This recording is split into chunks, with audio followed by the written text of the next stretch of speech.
আওলাদাকুম বিসসালাত, তোমরা তোমাদের ছেলে মেয়েকে সালাত আদায় করতে বলো 7 বছর বয়সে।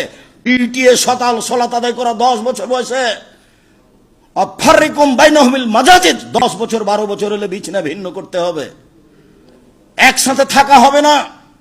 ছেলে মেয়েরা বিশ্ববিদ্যালয়ে একসাথে থাকছে, যার জন্য মহিলারাও সমকামিতে লেগে যাচ্ছে, পুরুষেরাও সমকামিতে লেগে যাচ্ছে।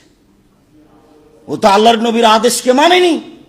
আল্লাহ রাসূল বলেছেন 10 বছরের ছেলেকে ভিন্ন বিছানায় শুইতে হবে, বাপকে এটাকে জিম্মেদারি করতে হবে। ভিক্ষা করে করুক, ও তো জন্ম দিয়েছে, ও করবে।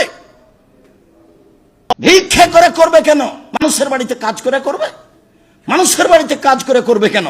চকলেট দিয়ে ব্যবসা শুরু করেছে, 30 বছর পরে ঢাকার সবচেয়ে বড় ব্যবসায়ী হবে। তখন ছেলে মেয়ের একটা ঘর কেন, প্রয়োজনে 5টা ঘর দিবে।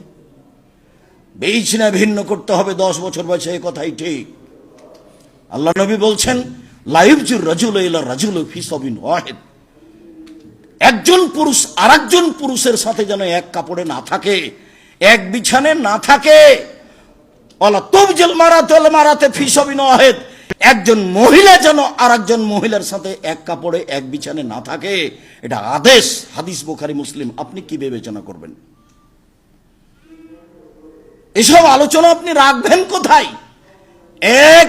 7 বছর বয়সে সালাত আদায় করতে বলতে হবে। 2 10 বছর বয়সে পিটিএ সালাত আদায় করাতে হবে। 3 10 বছর বয়সে বিছানা ভিন্ন করতে হবে। আদেশ দিয়ে চলে গেছেন, পালন করব আমি আর আপনি।